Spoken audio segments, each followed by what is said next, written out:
Good morning student, তোমরা সবাই কেমন আছো? আশা করি তোমরা সবাই ভালো আছো। সামনেই এক্সাম ফার্স্ট টার্মের, তো সেই জন্য আজকে আমরা ষষ্ঠ শ্রেণীর কিছু গুরুত্বপূর্ণ কোশ্চেন নিয়ে আলোচনা করব। আর এই কোশ্চেনগুলো আমরা প্রশ্ন বিচিত্রার যে প্রথম স্কুল বাগনান হাই স্কুল সেখান থেকে আমরা নিয়েছি।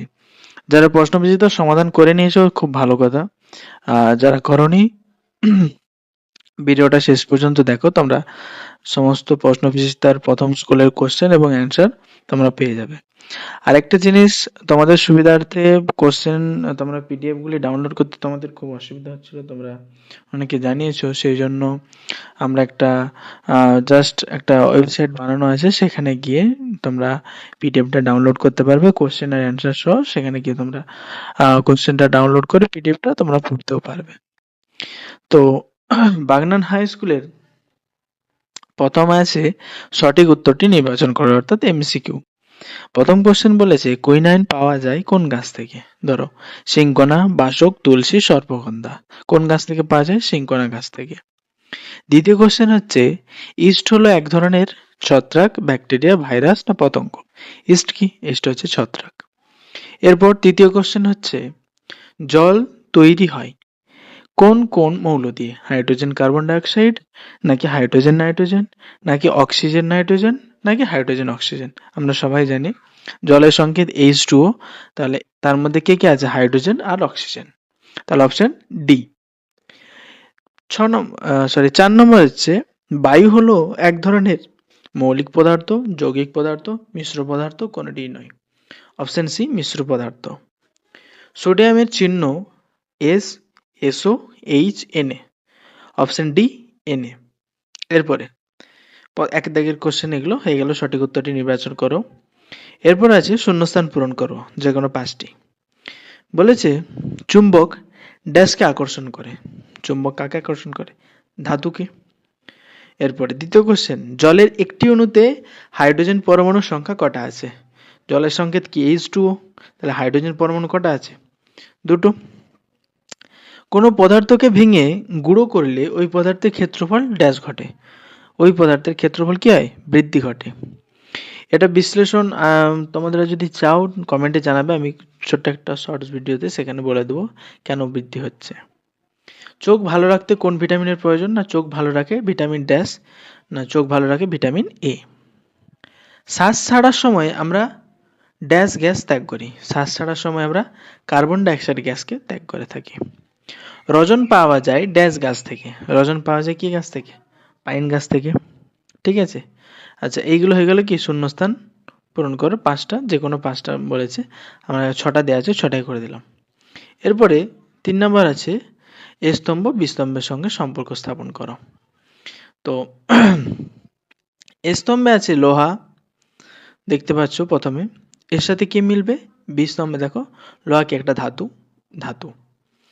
2 নম্বরে আছে এ স্তম্ভে কাগজ পোড়ানো হলো, বি স্তম্ভে কে মিলছে? না কাগজ পোড়ানো একটি রাসায়নিক পরিবর্তন, তাহলে বি স্তম্ভে ই এরটা। 3 নাম্বার ম্যালাথিয়ন, ম্যালাথিয়ন এ স্তম্ভে কি? ম্যালাথিয়ন একটা রাসায়নিক কীটনাশক, তাহলে বি স্তম্ভে এর দাগেরটা। এ স্তম্ভে 4 হচ্ছে এরিথ্রোমাইসিন। এরিথ্রোমাইসিন কি? এরিথ্রোমাইসিন একটা ওষুধ, অ্যান্টিবায়োটিক আমরা যেটাকে বলি। তাহলে এটা কি? এফ এর দাগের, বি স্তম্ভে এফ এর দাগের কি ওষুধ? স্বর্ণলতা পরজীবী। স্বর্ণলতা আছে এ স্তম্ভের 5 নম্বরে দেখতে পাচ্ছ, আর পরজীবী হবে তোমার বি স্তম্ভে আছে পি এরটা। এগুলো কি এ স্তম্ভ আর বি স্তম্ভের সঙ্গে মেলানো হয়ে গেল। এরপরে আছে একটি দুটি বাক্যে উত্তর দাও।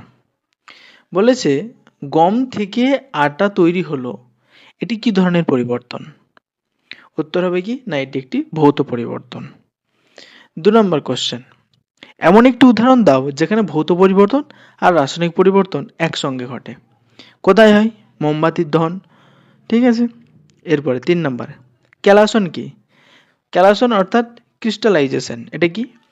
না এটা একটি ভৌত প্রক্রিয়া যার মাধ্যমে কোনো সম্পৃক্ত বা অসম্পৃক্ত দ্রবণ থেকে কঠিন পদার্থের সুনির্দিষ্ট জ্যামিতিক আকারে দানা বা ক্যালাস উৎপন্ন করা হয়। অর্থাৎ ক্রিস্টাল তৈরি বা ক্যালাস তৈরির পদ্ধতিটাকে বলা হয় ক্যালাসন বা ক্রিস্টালাইজেশন। এরপরে 4 নম্বর পদার্থ কাকে বলে? না যার নির্দিষ্ট ভর বা ওজন আছে, কিছুটা স্থান বা আয়তন দখল করে এবং বল প্রয়োগে বাধা প্রদান করে থাকে, তাকে আমরা বলি কি ম্যাটার বা পদার্থ।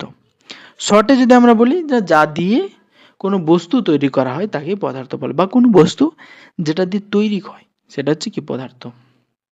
5 নাম্বার, রাসায়নিক বিক্রিয়ায় হার বৃদ্ধির একটি উপায়। না, রাসায়নিক বিক্রিয়ায় হার বৃদ্ধির একটি উপায় হচ্ছে বিক্রিয়ার তাপমাত্রাকে বৃদ্ধি করা। সমস্ত বিক্রিয়ার তাপমাত্রা কিছু না কিছু ভাবে লাগে, তো বিক্রিয়ার তাপমাত্রা বৃদ্ধি করা এটা একটা উপায় আমরা এখানে বলেছি। এরপরে 6 নম্বর, সামুদ্রিক মাছের যকৃতে কি কি ভিটামিন পাওয়া যায়। না, সামুদ্রিক মাছের যকৃতে বিশেষ করে কড লিভার অয়েল, যেখানে প্রচুর পরিমাণে ভিটামিন এ এবং ভিটামিন ডি পাওয়া যায়। এরপরে 4 দাগের হয়ে গেল। এরপর আছে দেখো 5 দাগের সংক্ষিপ্ত উত্তর দাও। প্রথম কোশ্চেন হচ্ছে মিথজীবিতা কি, একটি উদাহরণ দাও।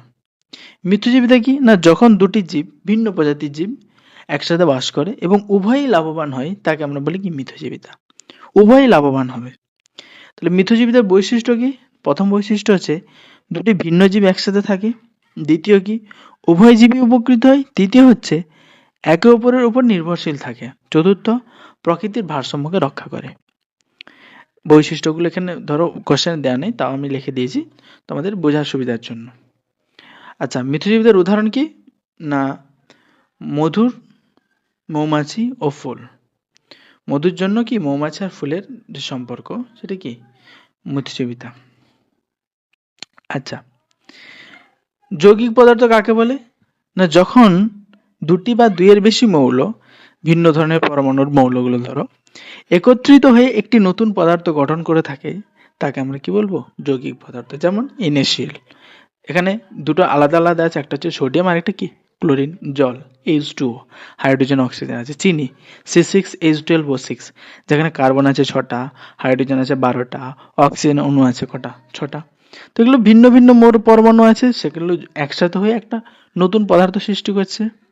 আচ্ছা, 3 নম্বর কোশ্চেন, চিহ্ন কাকে বলে এবং পটাশিয়ামের চিহ্ন কি? চিহ্ন হলো এমন একটা সংক্ষিপ্ত প্রতীক বা যা যা কোনো মৌলকে প্রকাশ করতে ব্যবহৃত হয়। যেমন যদি আমি বলি Na, তাহলে আমি একভাবে আমি বলে দেবো এটা কি আমি বললাম সোডিয়াম, বা আমি বললাম Cl মানে কি ক্লোরিন।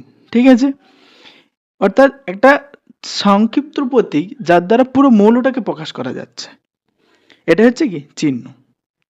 আচ্ছা, পটাশিয়ামের চিহ্ন কি তাহলে কে? এরপরে কোশ্চেন হচ্ছে রাসায়নিক পরিবর্তন কি?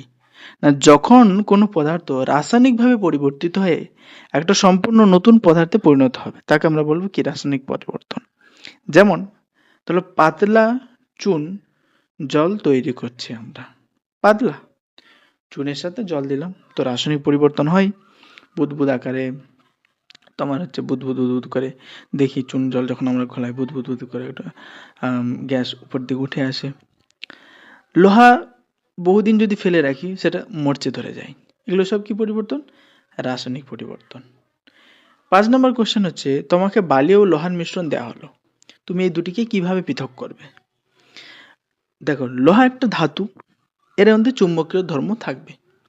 তাহলে যদি আমরা ওই বালি আর লোহার মিশ্রণের উপর দিয়ে একটা চৌম্বককে তার মধ্যে দিয়ে আমরা ধরো চালনা করলাম, তখন কি হবে লোহাগুলো চুম্বক আকর্ষণ হয়ে যাবে এবং বাকি পড়ে থাকবে কি বালিটা।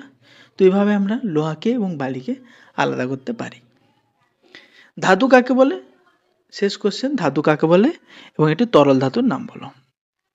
আচ্ছা, ধাতু কাকে বলে? না ধাতু হলো এমন একটি পদার্থ যা চকচকে এবং ঝলমলে দেখায়, তাপ তড়িৎ ভালোভাবে পরিবহন করে, একে পিটিয়ে বা টেনে এর আকৃতি পরিবর্তন করা যায়, এরা ঠং ঠং আওয়াজ করে এদেরকে যদি পরস্পরের সঙ্গে ঠোকা হয়, এবং সাধারণত এরা কঠিন হয়ে থাকে।